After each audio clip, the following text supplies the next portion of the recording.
Bon matin. Quel est le but de la vie? Quel est le sens de la vie? C'est la question existentielle par excellence. D'abord parce que, par définition, une question existentielle remet en question son existence. Mais remettre son existence en question, en soi, c'est pas si simple. Il n'y a pas beaucoup de questions qui remettent ton existence en question. Puis tu devrais normalement pas avoir besoin de te demander à tous les jours pourquoi tu existes, puis pourquoi tu continues d'exister. Déjà, simplement réaliser qu'il t'existe n'arrive pas à tous les jours. Puis habituellement, c'est une question que se posent les gens qui n'ont pas considéré leur propre existence depuis longtemps. Ou ceux qui remettent en doute la valeur de leur existence parce qu'ils croient qu'elle est seulement sombre puis négative. Pour en venir à se demander le sens de la vie, on doit la dévaloriser. On doit la sous-estimer.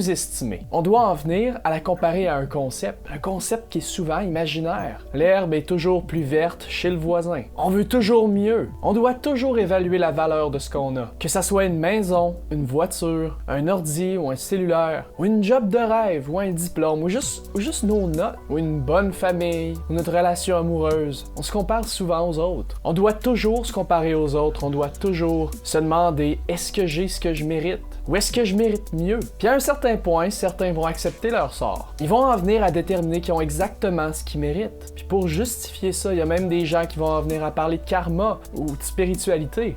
Ils vont en venir à déterminer qu'ils ont exactement ce qu'ils méritent, même s'ils ont moins que les autres. Sauf que les autres, c'est pas toi. T'es pas les autres. T'as pas leur vie, puis tu sais pas si ce qu'ils ont est mieux. La conception de leur bonheur est hypothétique. C'est imaginaire. Tu imagines ce que serait la vie à leur place. Mais tu la vis pas. Tu la vis pas, mais tu la veux. Tu veux la vie des autres parce que l'herbe est toujours plus verte chez le voisin. Et tu sais que tu serais toujours plus heureux si t'avais la vie d'un autre. Puis tu te compares encore. Tu remets en question la valeur de tout. Est-ce que c'est important d'avoir une belle voiture? Est-ce que c'est important une grande TV? Ou un bel appartement? Ou d'aller au restaurant une fois par semaine, une fois par mois, même une fois par année? Aller dans un grand restaurant? Ou d'être populaire? D'avoir plein d'amis? Est-ce que c'est important de fonder une famille? D'avoir des enfants? Est-ce que c'est important de se marier? De trouver l'amour? Même d'avoir des bons amis? Ou même d'avoir la santé? Est-ce que c'est important de vivre vieux? Est-ce que c'est important de vivre? Avant d'essayer de répondre à une de ces questions-là, tu devrais essayer de comprendre pourquoi tu t'apposes. Puis, à moins que tu sois dans un cours de philo, complètement gelé ou sous, il y a des bonnes chances que tu te poses ces questions-là seulement parce que tu es déprimé. Puis tu dois comprendre que la tristesse est addictive. Puis si t'es triste longtemps, ton cerveau va trouver des nouvelles façons, puis des nouveaux sujets, des nouveaux concepts. Il va trouver des nouvelles idées pour rester triste. Mais c'est la nature humaine de se poser ces questions-là quand même. On est humain, on est homo sapiens. Puis c'est ce qui nous différencie des Néandertals. C'était justement cette folie-là. La folie de se demander qu'est-ce qu'il y a de l'autre côté de la montagne. Alors que t'as tout ce dont t'as besoin ici, maintenant. Qu'est-ce qu'il y a de l'autre côté de cette grande étendue d'eau-là qu'est l'océan? Est-ce qu'il y a de la terre qu'on voit pas? Puis comment je fais pour savoir? Comment je fais pour savoir s'il y a de la terre de l'autre côté de l'océan? Puis comment est-ce que je peux faire pour m'y rendre? Même si j'ai tout ce dont j'ai besoin ici, maintenant. Pendant que les Néandertals s'occupaient de survivre de façon logique et rationnelle, on rêvait d'un monde différent. On s'imaginait des continents différents, on s'imaginait des dieux puis des créateurs. Mais c'est cette folie-là qui nous a permis de nous rendre où on est. Sauf que ça reste de la folie, parce que c'est irrationnel. Puis oui, c'est irrationnel de se demander le sens de la vie. On cherche une réponse à la vie. On cherche une réponse à notre existence. Un but à notre existence. Un but imaginaire. Un but différent de ceux qui sont de ceux qui se comptent en années, en kilomètres ou en grosseur. Parce qu'on est intelligent, puis même irrationnel, on arrive à se trouver des réponses. On est arrivé à se trouver des réponses à toutes les questions qu'on s'est posées. On arrive à comprendre ce qu'il y a dans l'espace. On arrive à comprendre qu'il y a d'autres planètes, alors que jamais de ma vie j'ai vu une planète dans le ciel de mes yeux nus. Mais pourtant, on a une réponse à toutes les questions. Fait que pourquoi pas celle-là? Pourquoi est-ce qu'on n'a pas de réponse à la simple question, quel est le sens de la vie? Quel est le but de la vie? Il y a assez longtemps, j'ai réalisé un concept que je trouvais vraiment intéressant,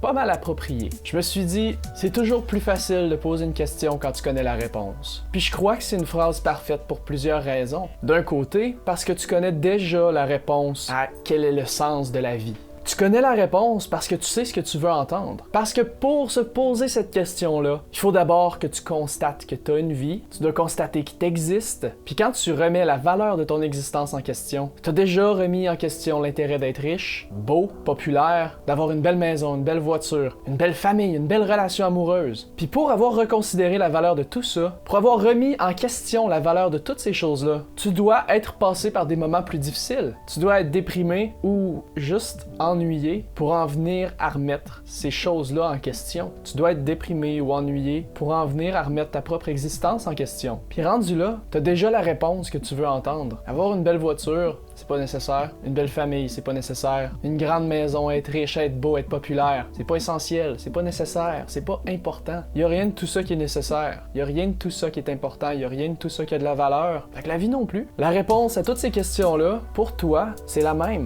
Si t'en viens à reconsidérer ta propre existence, l'importance de ta propre existence, t'en es venu à reconsidérer l'importance de tout le reste. La réponse que tu veux entendre, c'est que ça n'a pas d'importance. Y a pas de but à être riche, y a pas de but à être en santé, y a pas de but à vivre. Tout ça sert à rien, la vie sert à rien. Puis maintenant que tu as la réponse, tu peux poser la question. Parce que c'est toujours plus facile de poser une question quand tu connais la réponse, même quand t'as pas la bonne réponse. Parce que de dire que la vie sert à rien, c'est de dire que la question a pas de réponse. Puis d'assumer que la vie est sans valeur te permet de facilement fabriquer une question sans réponse. Puis c'est ce qui est bien de la vie, c'est pas une question. Ce qui est bien, c'est que la vie est une réponse. La vie, c'est la raison pour laquelle tu t'es pas suicidé, c'est la raison pour laquelle tu manges, tu bois, tu dors. La vie, c'est la raison pour laquelle tu combats les maladies. C'est pourquoi on cherche des remèdes. La vie, c'est la réponse à la paix. Parce qu'on maintient la paix par respect pour la vie. On enseigne à nos enfants pour qu'ils puissent mieux vivre. Puis on continue d'apprendre toute notre vie pour avoir une plus belle vie. On fait des efforts pour la même raison. On se force parce qu'on sait qu'après on va vivre mieux. Le bonheur, c'est pas un but, c'est la question. Le but de la vie, c'est pas d'être heureux. Le but d'être heureux, c'est de vivre.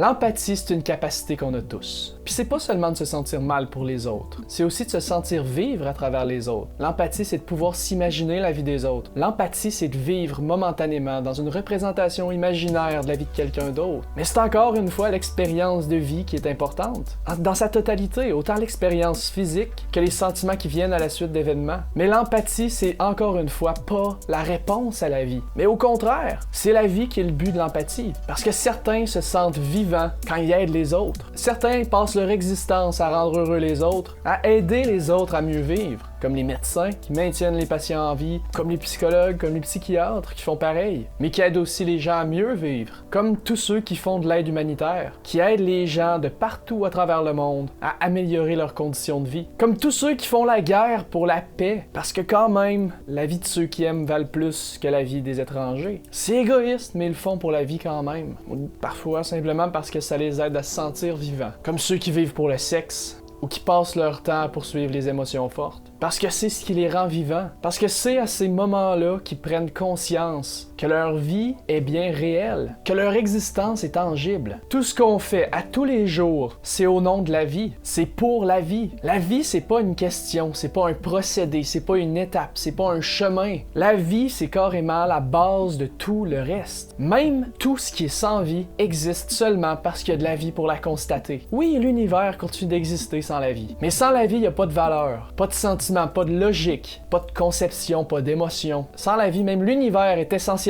inexistant. Puis c'est justement parce que la vie est pas une question que tu peux pas y trouver de réponse. Puis c'est en sachant que tu peux pas y trouver de réponse. C'est l'absence de réponse qui en fait une question idéale. C'est l'absence de réponse que tu veux trouver en te posant cette question-là. Tu veux confirmer l'absence de réponse. Tu veux t'assurer d'être sans réponse avant de te poser cette question-là. Parce que c'est toujours plus facile de poser une question quand tu connais la réponse. Puis c'est toujours plus facile de trouver une question sans réponse quand tu utilises une réponse comme question.